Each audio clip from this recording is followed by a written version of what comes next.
Podcast is part of the Sports Social Podcast Network. The Springboks are back. We're back. And the Stormers are undefeated. Let's start the show.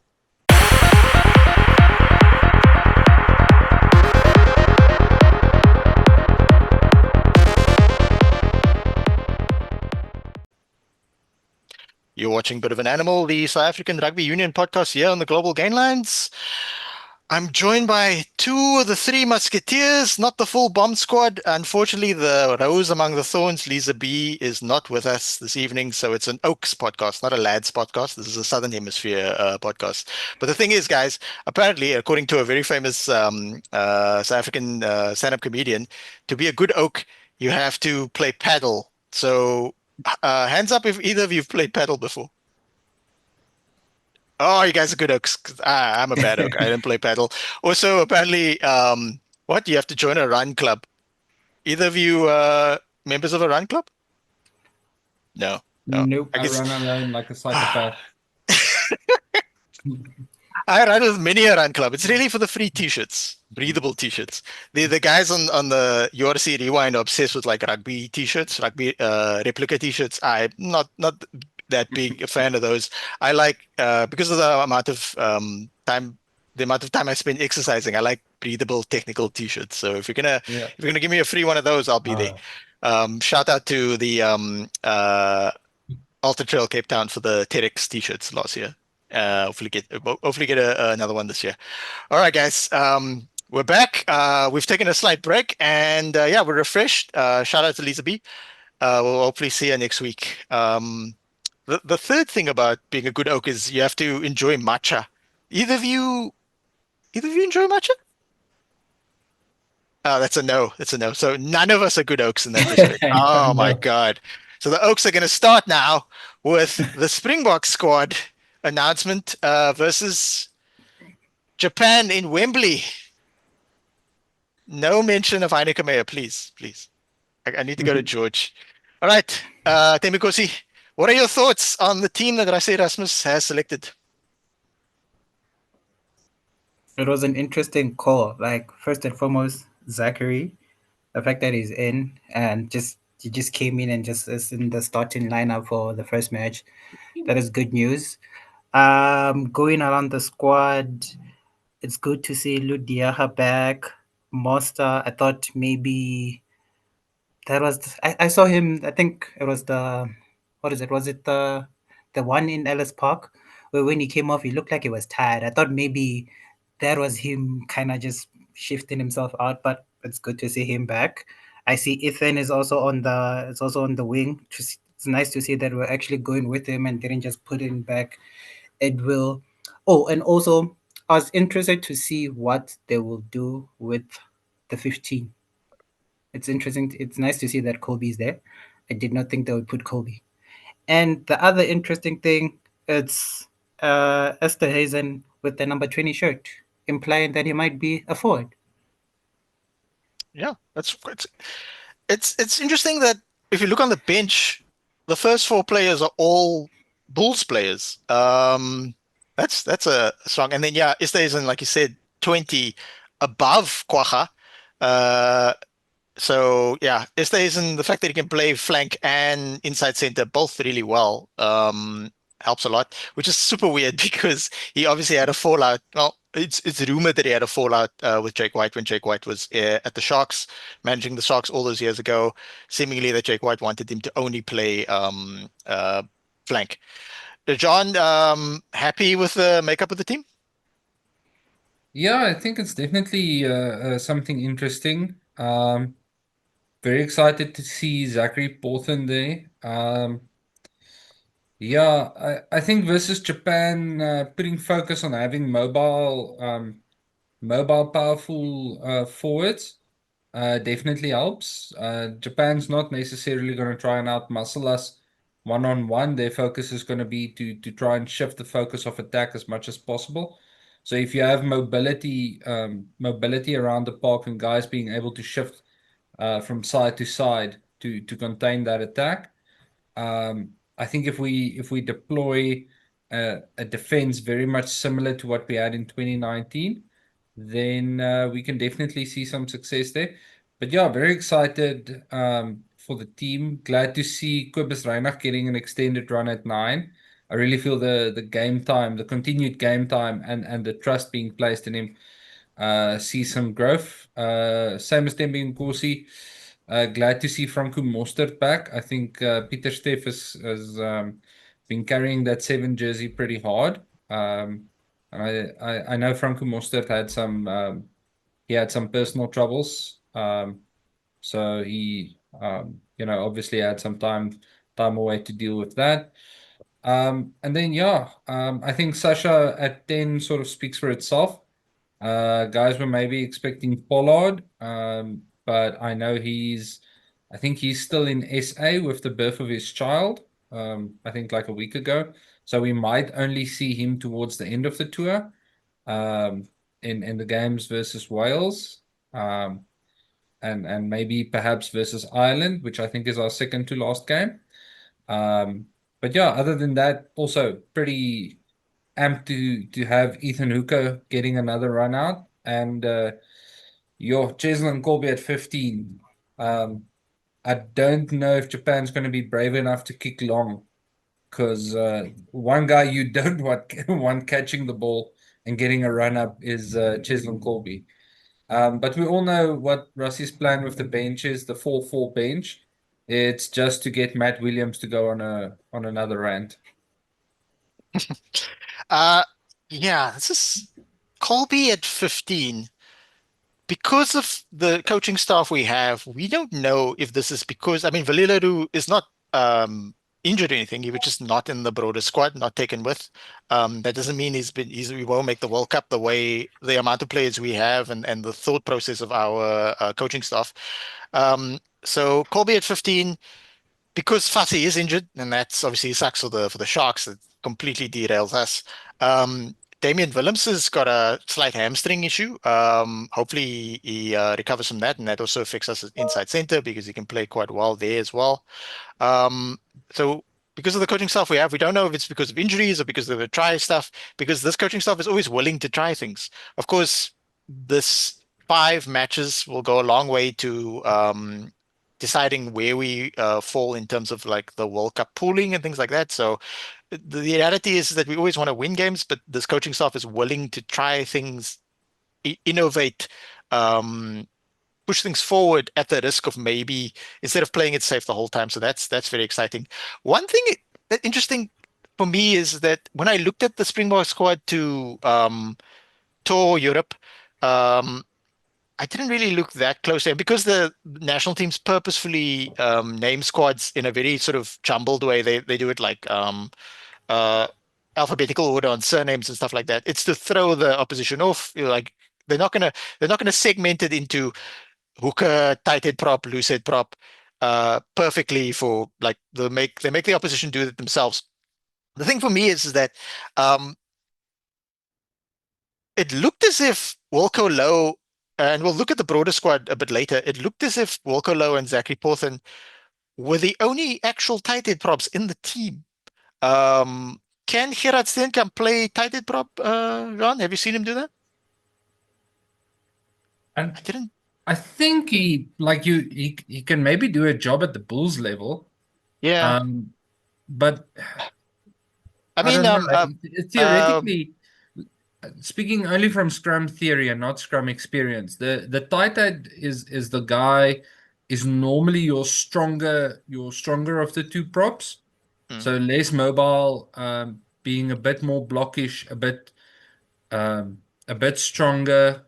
I mean, if you take a look at um, Volcolo, Vincent Koch, those guys, you'll see that they're pretty large, not very mobile, able mm, to sort of plant themselves. mm, And the idea being that your tight head is sort of the rock absorbing the pressure from the opposition loose head. mm, And if he's solid, that allows your loose head to gain the advantage. So he's not allowing them to overcome so that your tight head can gain the edge and wield the scrum. mhm, Um, but that's like 100%. The last time I scrummed was in grade 2, and it wasn't that technical. We didn't have Dawn there. So yeah, I don't remember seeing anyone specifically there. Because if I look But through, the it's on the screen now. If I look through the announced forwards in the squad itself, it's only Porthen and Wilcolo, but there is Netling Vershare, a guy who's really had to bide his time and sort of but with props that you don't necessarily break through, and that's why it's such amazing to see Porthen break through so early. but Um, uh, is because is Netling available with his broken arm? apparently he's on standby, but maybe this was like an earlier squad that I brought up. Yeah, that's even more because for some reason I don't see Vincent Hoch from the Sharks here as a sort of insect Yeah. flies past me.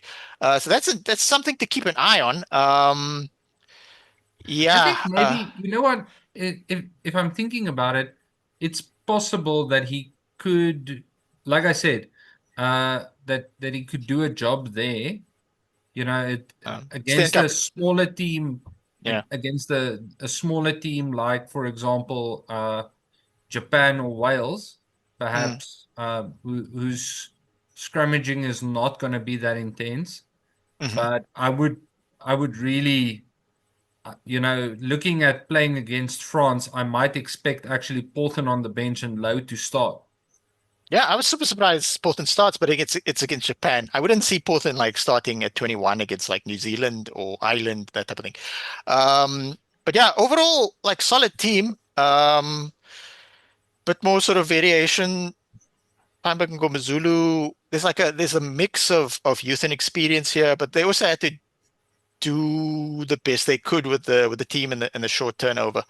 Um, we'll look again quickly at the broader squad that was selected. And it's worth noting that Makazole Mampimpi will not be involved because he's been suspended. That means he actually missed the recent Sharks game. Uh, and he'll miss all these games. No, he is available for the last game on this tour. Will they pick him? We'll have to see. And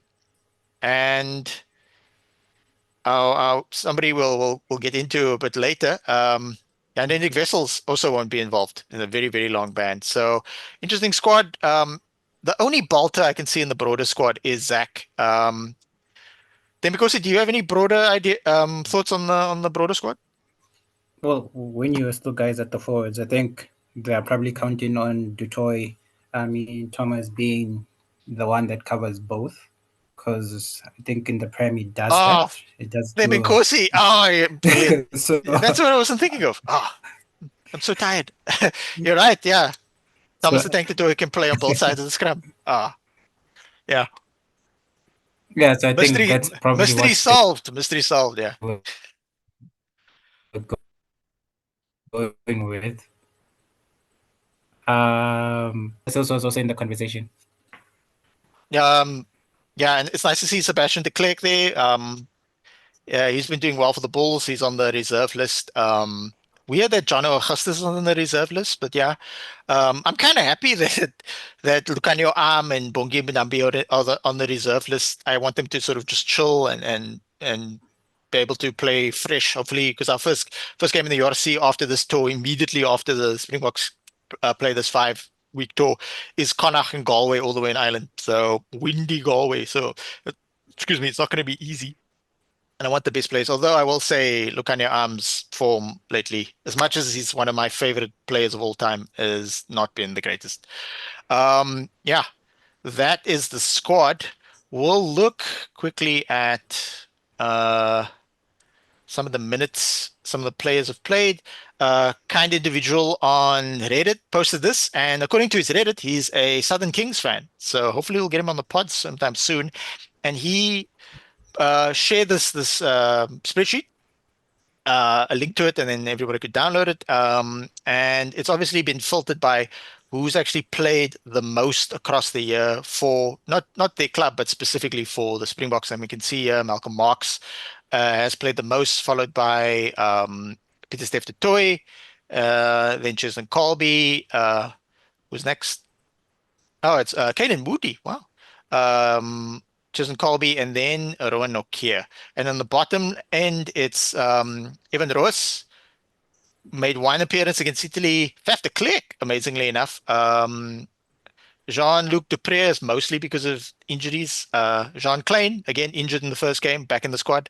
And then Salman Murat, who's also suffered from injuries. Guys, how do you feel about the management of the resources by the Springbok team? We'll go to you first, Emikosi. Especially concerning Petersdale Detroit. It's nice to see that we have Ben Jason Dixon back.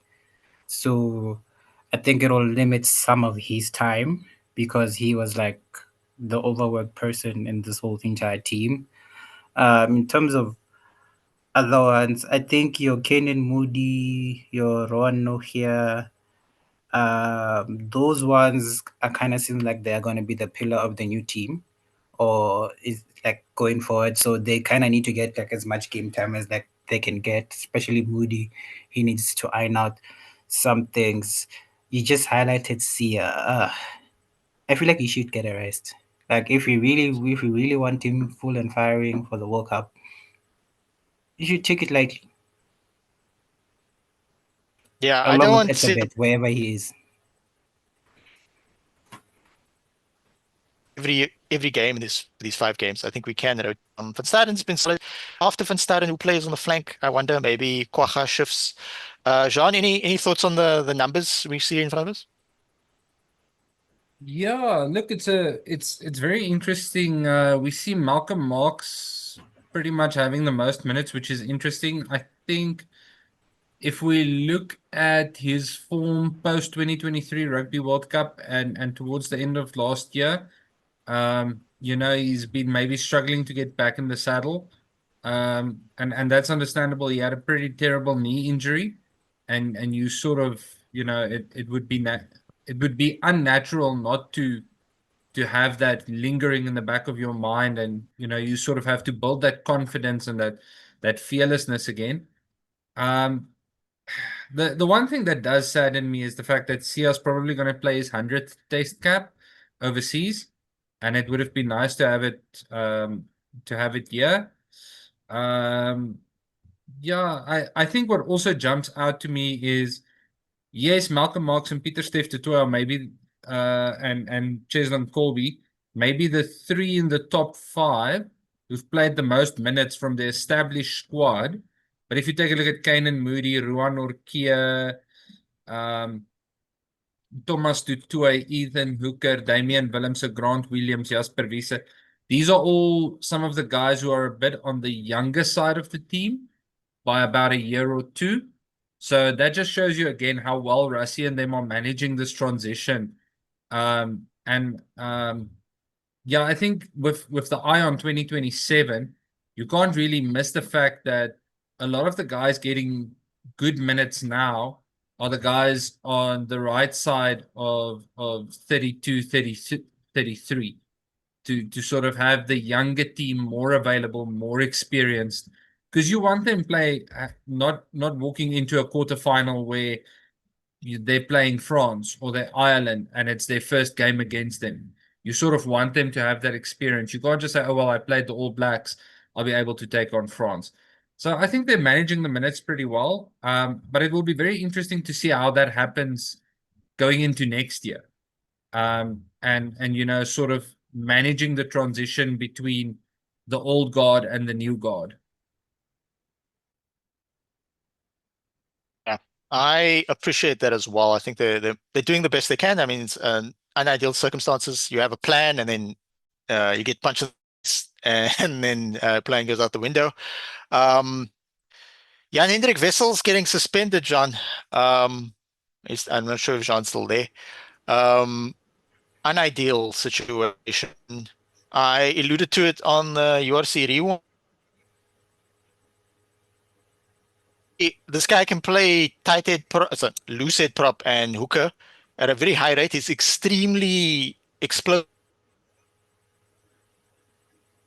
Considering that there's actually no video evidence of what he's being accused of. I think the fact that there is no video evidence is very concerning. Like, I think if he did what you say, I mean, what they say he did, then I definitely he I deserves the didn't I card. didn't say Definitely deserves the card. But with no evidence, it's kind of be like, okay, can we prove the case? No, we can't. Yeah, I think where the discourse sort of becomes a problem is the fact that there's such inconsistency around this, right? So if we view the incident, the footage is everywhere. So if you take a look at the incident, I mean, yes, I can see what the panel is saying, that his arm is doing something unnatural, but I mean, it's a ruck. Anybody who's ever been in a ruck, even at age grade level, will tell you, sometimes it looks weird, but you're just trying to alleviate pressure on your knee, or some guy's pressing onto your groin, so you're trying to get his knee off of your groin, but you can't see where your hand is going, or such. So I think we also have to take a look at the context, because there's one thing to be said for intentionally um, grabbing a person's genitals and twisting it with the intention of getting an advantage out of it. And another thing for, I'm trying to alleviate pressure on my knee so I don't get injured, and I accidentally grab the wrong thing. That being said, I think the discourse and the controversy is not whether or not he should be punished for that action. It's the fact that um, the Connacht player Murphy retaliated with strikes to the head, and that was overturned, which is not the case. It shouldn't be, even if he did grab him, right? Just because something is understandable is not acceptable. I mean, we all learn that as children. We teach it to our children to say that, yes, you might become mad. That doesn't mean you get to punch your friend for eating your cookie, right? So same thing here. You're a professional. The ref is right there. There's no need to punch the guy in the head, even if you are angry, right? So yeah, and in in the it's game sort of itself. concerning. In the game itself, was Murphy got a red card for the punches, right? Was Jan Hendrik Wessels punished in any way during the No, game for that specific game? No, right? So this is the no. thing. When I was asked about this on Sunday when we record the URC Rewind, I had that context, right? But I was maybe more concerned about the Makazana Mampimpi suspension, that type of thing. But those are the aspects that concern me. Um, it's Murphy's word against everybody else's. There's a video. It's a rack, like you say, move the feet, and then if Jan Hendrik Wessels had, it's so weird because there's no actual evidence of this. It's just Murphy's word. But then on top of it, Murphy gets a red card in the game. But I would have felt a little better if Jan Hendrik Wessels got a lesser suspension and Murphy at least got some sort of suspension, i.e., you can't play a couple of games and that type of thing. So then I would have been a little bit okay. But this is going to be so weird because at any level, somebody can jump up, punch another guy, and say, "But he grabbed me in an inappropriate manner," or like to try and like mess with me and that type of thing. Remember when Peter de Villiers was coach of the Springboks, and then that guy said, South Burger eye gouged me, and then there was no video evidence either, except Yeah. just people in Iraq. So how do we police this? Then, because do you have any ideas? Well, I think the starting point is okay. Going with Hendrix, like the vessels one, the way it happened. So it was a rock. We couldn't see, and then there's an alleged this and happened, and then someone punches someone. I feel like the first offense we should deal with is the fact that even if he did grab you, you're not allowed to just openly punch someone. And I think he was trying, like, I feel like he missed the first one, and the second one maybe probably got the to strike vessel. So yes, the fact that that was overturned later is kind of weird. So I agree with you there. But on terms of how do we police it, I think the rules kind of already tell us how to police this. That was a foul. He should be getting a red card. he should be suspended for. Actually, that's like more dangerous play because he actively tried to hurt another player, whereas the other one could have been an accident. So I'm not sure why the other one that has no evidence at all has 9 weeks, and the one where we saw someone get punched only gets, well, that was like only gets like what, the 20 minutes red card, and that's all. It doesn't make sense to me. Jean, you got any more thoughts on this before we move on? Yeah, just I mean, the disciplinary committee noted that there's a certain element of self-interest in Murphy claiming to have been grabbed on the scrotum, and I don't think his reaction is non-genuine, right? I'm not saying that he wanted to punch him in the head, so he came up with a story. I think that that's stretching it a bit. What I do think is that, you know, if you are conscious enough of the fact that there's self-interest in saying a person did this, hence I did that, then you should be conscious enough of the fact that if two people are wrong, both need to be punished. Even if they, and I think that would have settled the controversy a lot, is if they said, listen, yeah, we don't have evidence either way. So Jan Hendrik Wessels, this is your punishment. And Murphy, you should actually be getting a more severe punishment, but we're going to reduce it based on the fact that we can't tell who is guilty or not guilty, right? And I think that would have left a less bitter taste in everyone's mouth. Whereas now, a few people have a very bitter taste and feel probably righteously aggrieved at the way this process has gone. Because the reason we don't have any video evidence is the fact that Hawkeye is not available in that stadium. So the Hawkeye technology is not available in that stadium. It's actually the last URC stadium to be outfitted with it. And the referee actually made reference to it because he asked Holly Davidson, who was the TMO, Holly, we don't have Hawkeye, so it's my decision, correct? And she said yes. And then he walked away. And Holly did a pretty good job of coaching him. And then the ref went and gave a red card, which inflamed the situation as well. Like, I understand he punched a player on the head, but he's telling you, I did so for a reason, and his response seems genuine. So now you have this whole thing where during the match it became inflamed and people are feeling aggrieved. So now the disciplinary council must appear to come down hard. I just think from start to finish, this whole situation should have been handled properly. And it hasn't been. Yeah. The last thing we'll say is that Jan-Erik Wessels is really good. He's really good at lucid prop. He's very explosive. I mentioned that before. I've yet to see him really excel at hooker, but you never know. I've not seen a lot of him at hooker, so it hurts the Bulls very much so, but it also hurts the Springboks. So that's why another reason why we were a bit aggrieved about it. The Makazole Mampimpi suspension, as a Shark supporter, has been watching Makazole Mampimpi play since he played for the Southern Kings. He's one of my favorite all-time players, but I feel that the suspension is warranted. But we'll end this discussion on a slightly better note. We'll actually look at the only real bolter in the Springbok squad touring Europe, and that's Zachary Porthen. So 21 years old, former Baby Bok captain. So many former Baby Bok captains we mentioned on this podcast, including Pipsi Buthelezi, who got his 100th game for the Sharks this weekend. So let's just quickly look at Zach's career thus far. In 2022-2023, he played for the Baby Boks. He wasn't the captain at the time. And then he played again for the Baby Boks. See how many games he played the first year? Not that many. Georgia, Italy, Argentina, Ireland, England. Interesting. No other games. Next season, a few more games. New Zealand, Argentina. Okay. So no Australia. Fiji. Interesting. Wales, Argentina. 21 years old.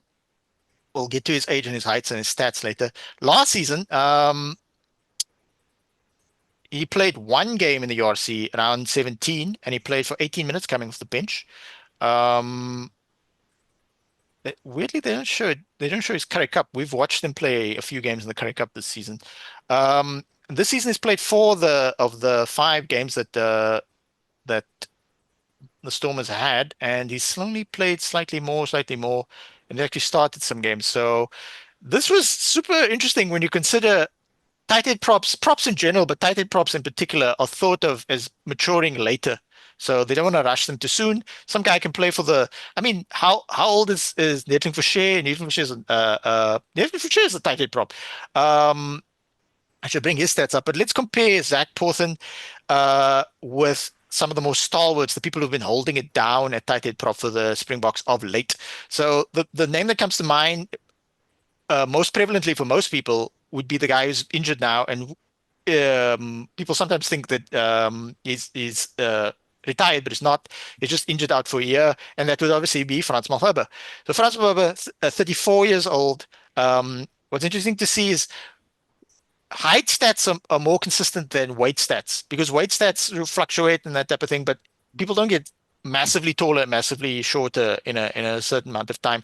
So if we look at Porthen in terms of he's 6'2", i.e. 1.89 meters tall in a metric system. And then we've got Frans Malherbe, 1.9, just slightly taller than him at 6'3". So Frans is like the gold standard of props. And then we've got Vincent Koch, aka I didn't take money under the table from Saracens. What are you talking about? At 35 years old, 6'1". Oh, Vincent, why did you get yellow carded the other day for poor tackle? Anyway, we weren't on that. And then Wilco Lowe, who is always thought of as being like an ideal tight head prop because of his size and explosiveness. Went overseas for a bit, wasn't in the team, and then came back and forth. Is very much in the team now. Everyone's happy. Wilco Lowe, by the way, who's coming back to Cape Town. And then obviously Thomas Latoy, 30 years old. I've seen Thomas Latoy in person. He is both wide as he is tall. He is a behemoth of a human being. I think the last time I saw Thomas Latoy in person was at Boland Wellington Stadium when the Sharks were playing Boland in the Currie Cup.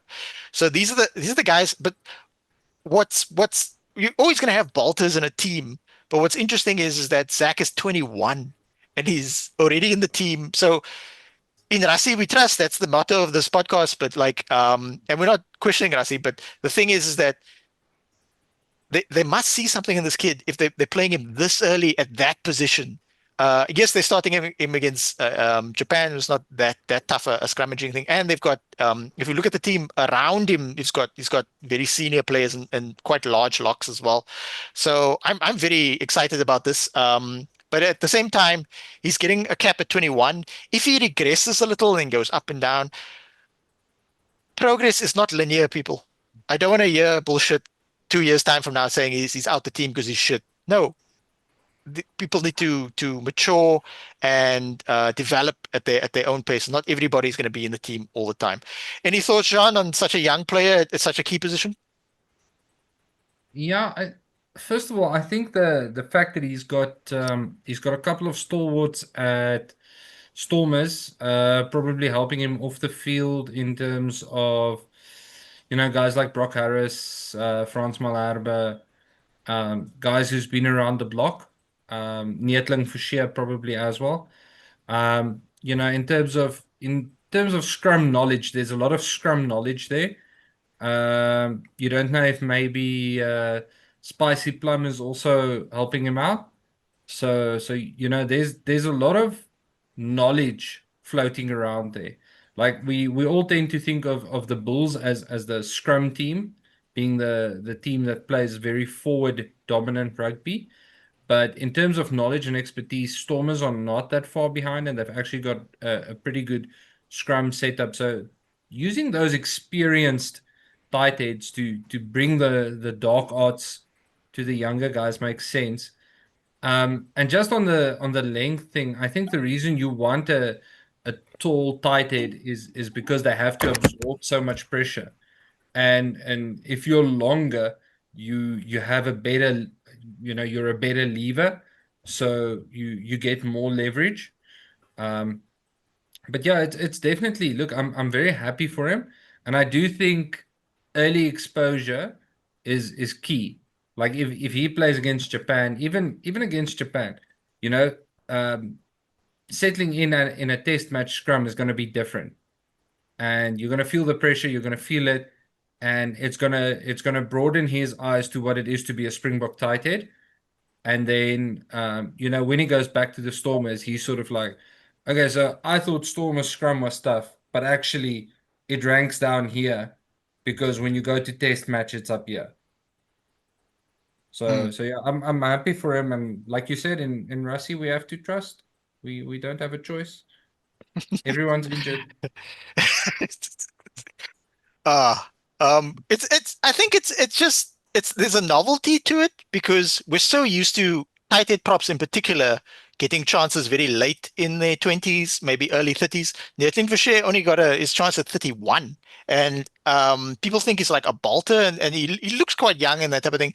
But comparative to like Brock Harris, who looked like he was 40 when he was 20. But if you look at Nathan Vershey, sort of this is more archetypal of the development of a tight head prop in particular in South Africa. He was at the Bulls for years. He was in the Bulls 15. This is basically just Bulls second team. He didn't play any Super Rugby for the Bulls. He played for the Cheetahs 2 games. He played a bunch for Western Province, and only more recently did he play for the Stormers. And he played 96 games for the Stormers. Played 90 games for the Stormers before he got his first call up to the Springbok squad. We wish Zach well, but it's surprising to everybody because we anticipate bolters, but no one had on their bingo card a 21-year-old tight head prop. But like we say in Rassie, we trust, and there's a confidence in it. All right, let's move on to quickly predicting this week's games in the. Well, it's not Autumn Nation. End of year tour, shall we say. It's Autumn Nation series for the Northern Hemisphere people. We Southern Hemisphere people. It's spring for us. Themikosi, England versus Australia. Who you got?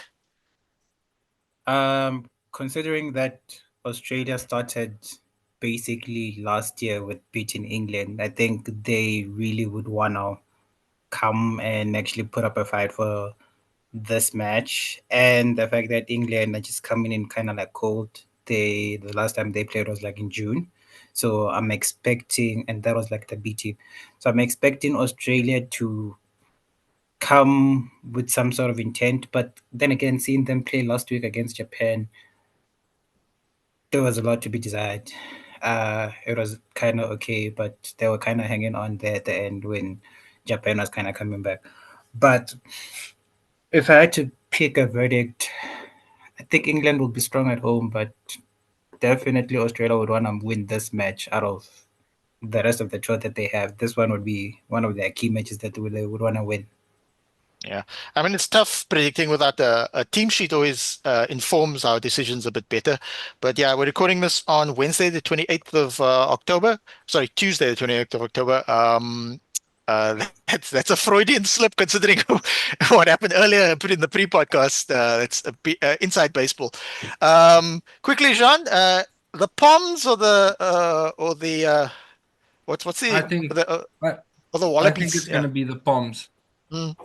Yeah, they've got Captain Reliable at 10, George Ford, and he's happy to just play boring rugby for however long it takes for the Australians to get frustrated and give them a gap.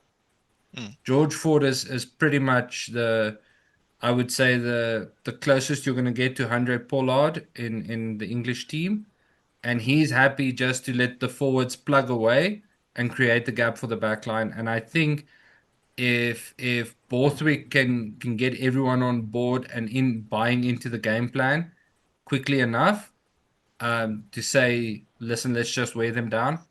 Yeah, I think England. I think Australia still feeling the fatigue from a tough year. England having had a break. Yeah, they're coming out of the cold, but they've got more energy. Well, we do know whatever happens in the game, we have to support Australia because Tim Nkosi made it very clear earlier this season that whenever England play, we have to pick the other team. So, and besides, we're only watching half this game because this game kicks off at 10 past 5 South African time in the afternoon in the PM. And then an hour later, the South Africa versus Japan game kicks off at Wembley. These two games are both in London. They are, I checked on Google Map, they are 3 hours apart if you walk. I don't walk that slow. And 55 minutes apart if you take a bike. So take a bike. So it's Africa versus Japan. Demikosi, what you got? Anything else than South Africa would kind of be like some sort of, I don't know. But send you you back never to know. Mauritius. You never know. So I think for the sake of not being crucified, I'm gonna go with South Africa. Fantastic. Checks in the mail. Jean, how do you see this game going out, playing out? Yeah, I think it's definitely South Africa. Rassi obviously wants to put some ghosts to bed. But yeah, I think Japan facing also an aging crisis, not really helping them. A lot of players there reaching the end of their years. Yeah, I feel it's pretty much the Springboks game. Interesting. Um, Interesting to see former Sharks player Tyler Paul out there. He's in the Japanese team there. Shout out to him. He would always play blindside flank. It obviously is a lock in Japan. So shouts to Tyler. He was a solid player. And he left the Sharks quite some time ago. So yeah, good for him, man. Nettling, you can go away now. Scotland, USA. Quickly, guys. Scotland? Yeah, okay. And then the Scotland. game, that Demikos has been waiting for all year. It's Ireland versus New Zealand in the Irish province of Chicago.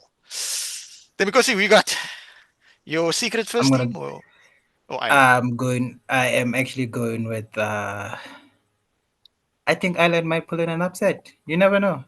This is the first place where they beat the New Zealand, the All Blacks. So there could be another, hey, let me show you up again. But I doubt. I think the New Zealand public can't take another loss this year.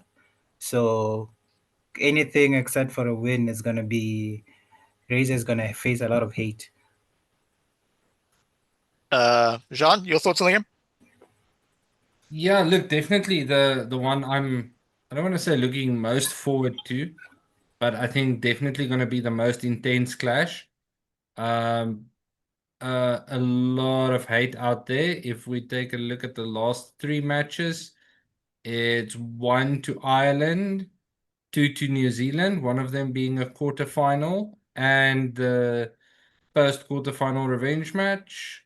So I think Ireland have got plenty of emotional ammunition to get them amped up enough. And I'll lean just a little bit towards the boys in green, to finish it off. Yeah, it'll be an interesting game. Definitely the game of the week in my perspective. I think New Zealand might have a slight edge. Okay, before we move on to the URC, we're gonna remind everybody, subscribe, click the notification bell. This is a bit of an animal. You're watching Global Gain Lines, and we're gonna give a shout out to everybody in our last episode before we took a slight hiatus to recoup and recover. To everybody that got in. Thank you, everybody who watched all the podcasts. Everybody who liked the podcast and everybody who got into the comments in the last episode. It was Michael Clegane. Shout out to him. Very Game of Thrones surname there. Neil McKeown. I hope you're not related to Martin Keown. And of course, also Jean's neighbor, Tian van der Walt. I appreciate everybody's support, including Seamus McGuigan, our first ever commenter. All right, guys. Now, Lisa B is not here this week. She's not feeling well. I don't know if she has the same thing young Adam had on the URC Rewind podcast, but she's missing out because her team is doing really, really well. Unbeaten alongside Munster. They're both sponsored by Adidas. I don't know if that's a coincidence or not. I thought the Stormers had a Indeed, yeah. slightly easier start of the season in terms of strength of schedule. I'm really impressed by the way the Stormers have started and the way they've rotated their team and the resources they have. They're not without injuries. Then because are you slowly becoming a Stormers supporter? Not a chance. Not a chance. I'm hoping that they like I'm perplexed whether I want Monster or like if somehow next year, like the next time they play, both of them could lose. That's like would be an ideal situation for me. I don't know. But yeah, they're playing real well, especially this last game. Mateo was actually running fire. Like you can see that everyone that is getting a chance to play, they're playing their chances, they're playing their hearts out. It's not like we're waiting for Sasha or Damien Villains. It seems like the whole team knows when to do what, and yeah, hope they lose. Jean, do you concur with Mbingosi's assessment?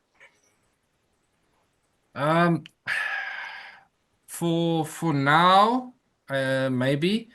Yeah, definitely not. I think what a lot of us expected for the Stormers team, looking at this year. But yeah, pleasantly surprised for them. And then, yeah, just don't let them get to the final. That would really be disappointing. Well, I guess I reside in the city of Cape Town municipality, and yeah, I hope to watch the. I haven't yet watched the URC game this season of the Stormers. They only played a few.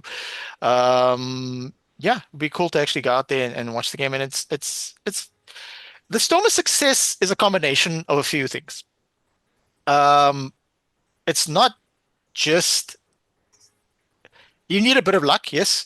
They don't have that many players in the Springbok team, so the disruption's not that bad. Injury wise, they've been somewhat lucky, and then the I was concerned about their front row composition and might be a bit too young or whatever, but I'm pleasantly surprised by the ability of Vernon Natongo and Sande Sanye. Zachary Porthen, I've said it on this podcast on the Your City Rewind before, actually struggled in the Currie Cup. He was struggling against like Boland and Pumas and Griquas, and he actually scrummed much better in the URC this season, which could be a combination of the fact that he had more senior people around him. The Stormers, like the Sharks, used the Currie Cup Premier Division as a means to play guys on the fringes of the team and under 21 players who then went on to play in the under 21 tournament with the experience of the Currie Cup and perform quite well. Sharks in particular did that quite well. They basically in the first two games they played the under 21 team who then went on to actually win the under 21 SA Championship a few weeks later. So I don't want to discredit the Stormers' success as luck. It's not luck. They put in the hard work and they've been fortunate not to have key injuries in the night times. And the way their management has balanced the fact that guys like Sasha Feinberg and Gomezulu came in, but it didn't disrupt the team, and they continued to win. And then they rotated back to Yuri Matea, who's a player they were so mature in managing this because they could have so easily said, "Oh, he's young, he's good," and do the whole Sam Pendergrass, Kerwin Bosch thing, and like push him into the team before he's physically adapted to that type of level and be a bit more exposed. But instead, they slowly bled Yuri Matea in, and he's bulked up significantly. If you look at him and you look at Carl Smith, who's like his understudy, you can see Carl Smith is not as physically imposing as him yet, but the Stormers are so smart in terms of our fly-off depth is Damon Willemse can play there. People forget that. Libok, Sash Feinberg, and Gomezulu, and then Yuri Matea.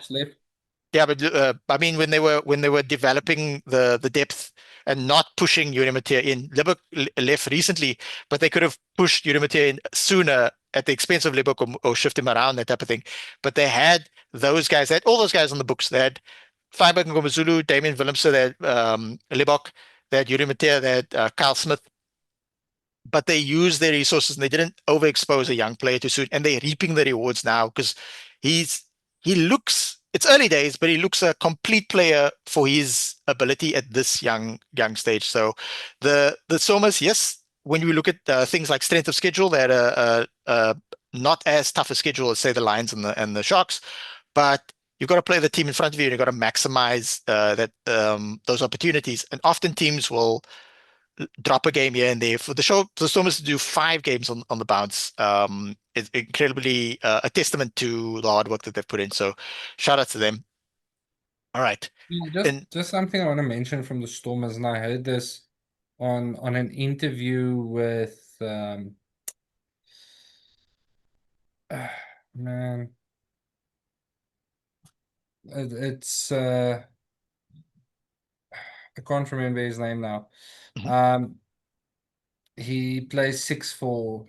He plays flanker for the Stormers, and they were asking him like how times have changed in terms of doing preseason training with the Stormers, and he said at one point doing preseason training with the Stormers, like you would run a lot, and it would be incredibly hard work, and it would be incredibly physical, lots of weights, lots of repetitions, lots of punishment, and then he said nowadays they have like a 2-week gym block where they're physically in the gym, they're doing weights, they're getting their physical strength up, and then they slowly start bringing in the cardio. And he mentioned that they play a version of volleyball, but with like a 5 or a 6 kilogram med ball that they keep throwing, and you have to sort of run and catch, and you have to throw it again. And I think that's a really clever way of actually building fitness,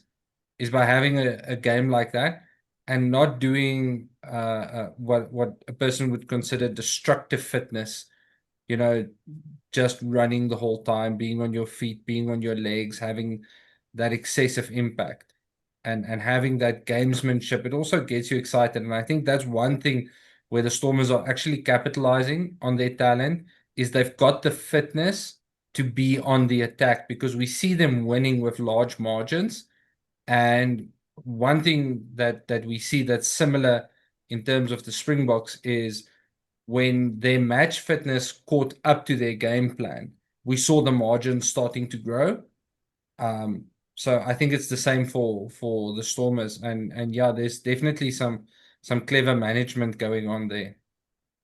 Yeah, the aspect of sports science evolving, and the Stormers. I saw an interview with Leland Zass where he sort of alluded to that.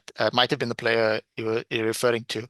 I mean, start the season, that Leinster team was good, but the Stormers were playing at home, that type of thing.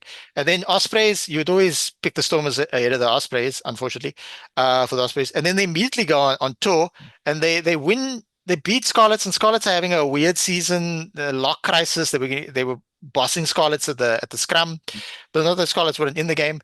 As against Zebre, you would think they would always be favourites, but still it's difficult to win in Italy. And then they win in Italy again against a good Benetton team. Interestingly enough, the Benetton fly off Umaga, who was capped once by England, by the way. He actually seemed to struggle with his kicks closer to the poles, whereas his kicks from really, really far away, he was quite good at kicking them. Their next game is quite a tough one, so it's the top of the log. Tune into this one a month from now, immediately after the fantastic international series. It's Munster versus Stormers, and this is going to be incredibly interesting. Definitely watching that. 29th of November at 7:30 South African time. All right. And then they immediately go into the group stages of the Champions Cup, Bayonne away, and then La Rochelle. And this La Rochelle game will not be at Cape Town Stadium, so I won't be able to go watch it. It will actually be in the Eastern Cape at Nelson Mandela Stadium. All right. Enough glazing of the Stormers. We move on to Thembinkhosi's Lions, who won their second game of the season after a 3-match losing streak. If the internet would be so kind as to help us out here. Thembinkosi, before we even get to... here we are. You beat Ulster. Ulster were missing a bunch of players, but second game in a row, and you had twice as many people in the stadium. The week before you had 2,000 people in the stadium. This week you had 4,000. Next week you have 6. I seriously doubt that, but I'm glad that they actually came out and responded. But it was actually a good game. it looked like, your vintage Lions where they played a really expensive game. Everything was kind of going their way. Yeah, there were a couple of handling errors, penalties, and but besides from that, I was actually happy. I'm actually glad that someone told them that when you run lines, you can run in pods, so you can offload, so someone can clean, so someone can seal. I didn't see that the first opening games, and like I said, I think they're winning because of the red shirt. Honestly, that other kid might actually just be the problem. But yeah, they played well. Also, Ulster kind of at the end they kind of looked tired, and the Lions just kind of took advantage of that. Yeah, I noticed that as well. Also seem to lose some steam there towards the end. Clever from the Lions to actually you sort of target Mike Lowry when they were attacking the Ulster line in the 22, as opposed to what the Sharks were doing the week before, where they were trying to when Mike Lowry had the ball and he was attacking, they tried to kill him. John, did you catch any of this game? Not a lot. Yeah, one, I think the altitude, the rapid transition to altitude, definitely didn't give them any advantage. And like Temi of course he said at the end there, you can be in the fight for 70 minutes. Those last 10 minutes at almost 2,000 meters above sea level, the altitude bites and you're feeling it. So yeah, I also think that perhaps because Ulster monstered the Bulls the previous week, it's hard because that required a lot of emotional energy, and physical energy, and now you're playing the Lions, and it's you sort of maybe fall into a trap thinking, oh well, we beat the Bulls, the most physical team SA has, and you fall into that trap and you lose to the Lions. Yeah, that's unfortunate for Ulster, but they look good. They look good. Yeah. Now we move on to the Sharks. Actually won a game this season for the first time. Wow. The Sharks are now the Scarlets the only team to have not won a game. So it was the blind leading the blind here, or like I said on the UFC Rewind, in the land of the blind, the one-eyed man is king.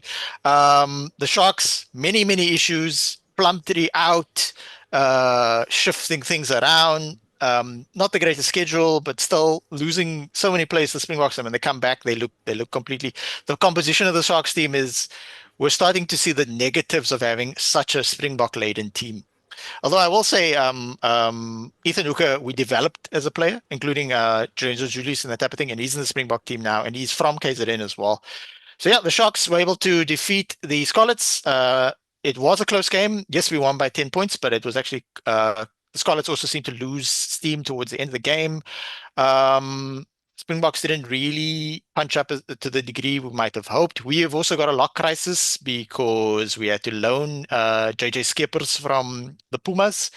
So we have 7 contracted locks injured just injured.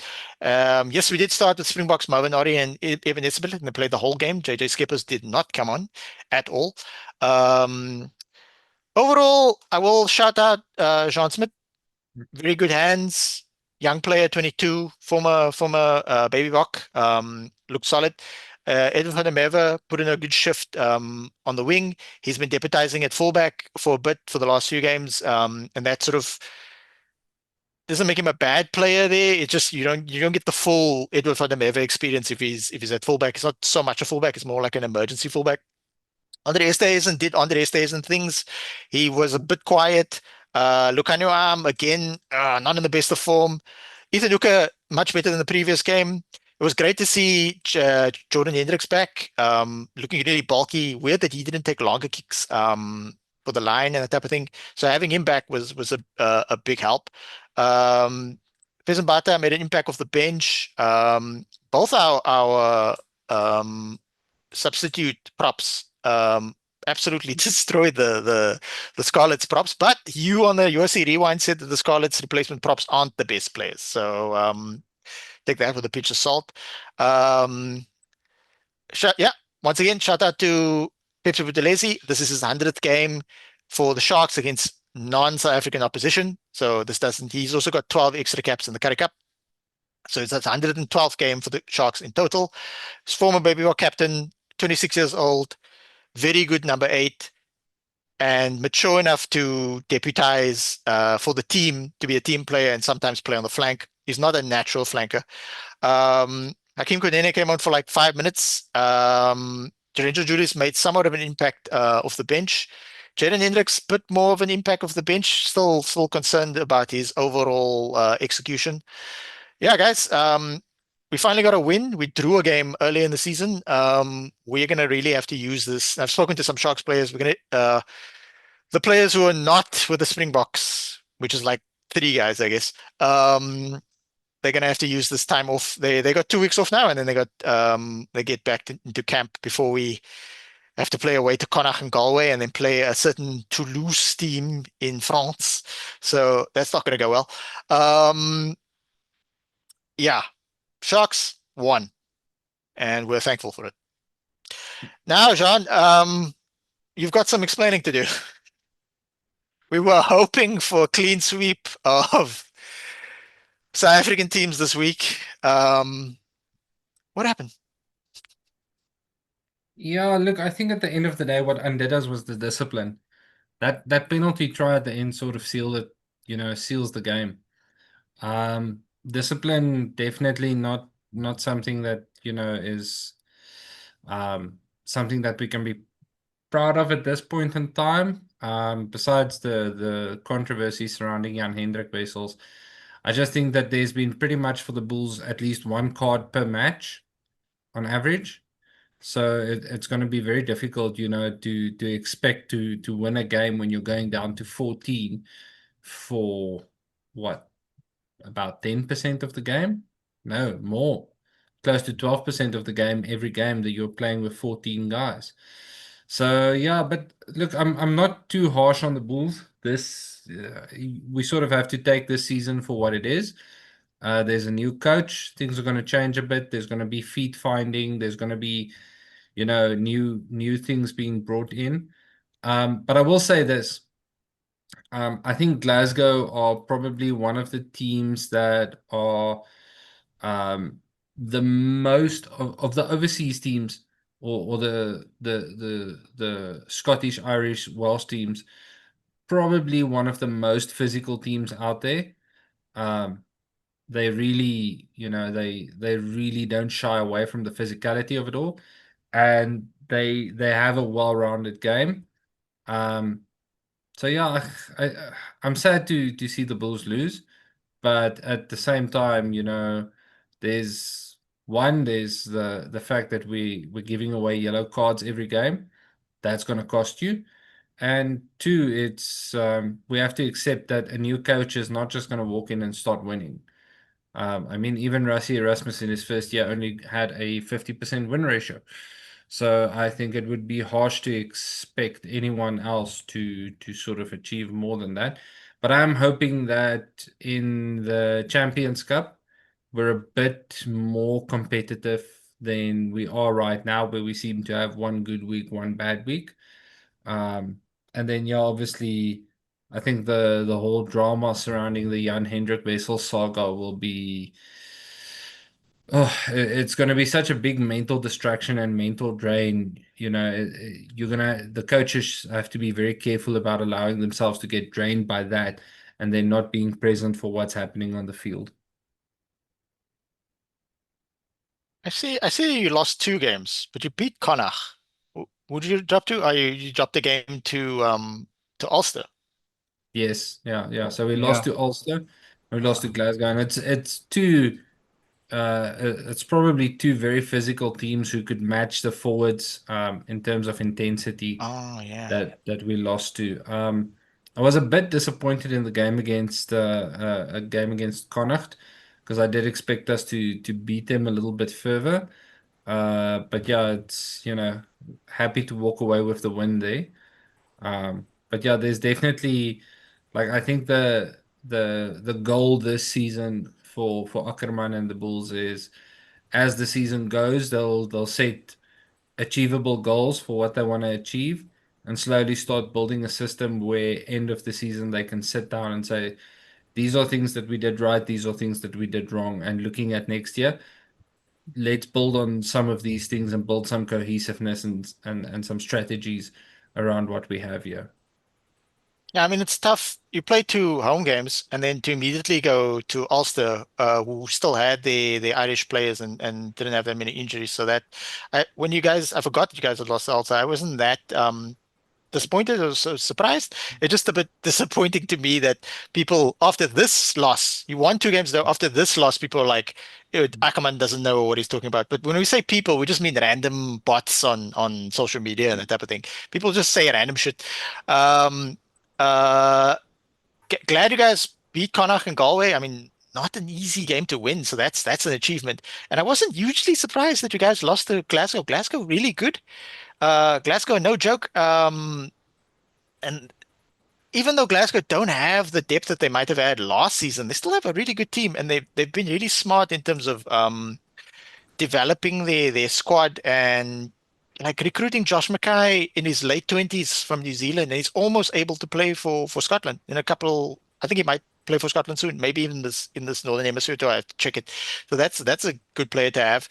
Jamie Dobie didn't even play. Jamie Dobie, the Scottish version of Grant Williams.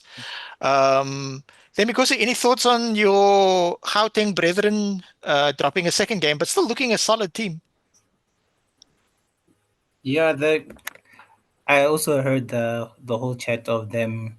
Seems like everyone after the second loss, everything is kind of going downhill. But I don't think they're doing that badly.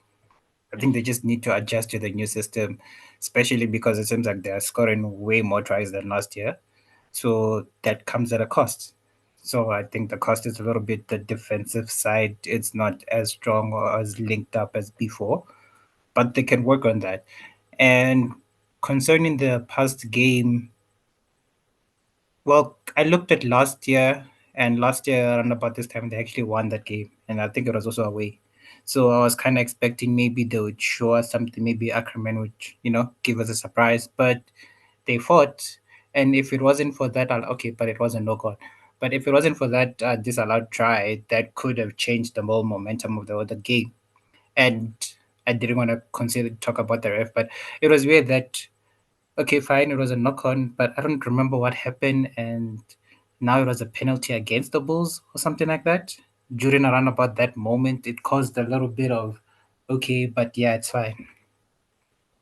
I mean, not having Hanekom, not having Ulrich Low, that doesn't help you. They do have depth, but even Akker van der Merwe is not available for some reason. I'm not sure if he's touring, but Ellis was the hooker on the bench, the replacement hooker. So yeah, overall assessment, Storm is doing great.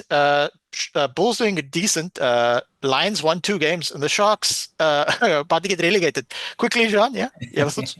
Yeah, just one thing on the Bulls. I think a guy who's really stepping up and the same way you were praising Yuri Mattia, I have to give it to Keegan Ioannis, who's been 10 for the Bulls.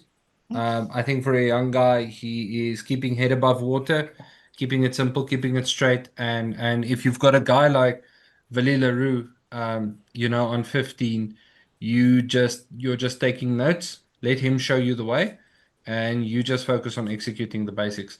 What would be really nice is if Nkosi's Lions could maybe, get an extra 5,000 fans to the stadium this weekend. So at least there's someone in every area of the bottom of the stadium. Shots fired. All right, so that's us for this week. I'm saying that when the Bulls get like 4,000 people. Yeah, we're gonna look at the stats. You know what's weird? You can check the stats of the stadium like a day or two after the game is finished on the URC app, but I can't seem to do it on the URC desktop website. So that's a bit weird because the Bulls didn't get a shitload of people either. The Sharks got 11,000. We lost to a very good Ulster team, and then we got 1,000 people less. We got but we got about 10,000 for the game that we beat Scarlets. So that's kind of good. Stormers always pack the stadium because there's a culture here. Even though I'm not a Stormers supporter, There's a culture here of going to the game, and obviously it's a very densely populated municipality, and people come from far and wide as well. They come from outside of what you would call the city of Cape Town municipality. People, Stellenbosch is a municipality on its own, but it's not that far away, to the extent that Stormers, like Munster, actually train in multiple different places. Munster train in 2 different places, but the Stormers train in Stellenbosch sometimes, and in at the High Performance Center in Bellville off Groot Trekker Road. Yeah, so that's us for the week. If you got to the end of the podcast, please like, subscribe, click the notification bell, get into the comments, and comment Jan Hendrik Wessels. Keep your hands to yourself. Until next week, in Rassie, we trust.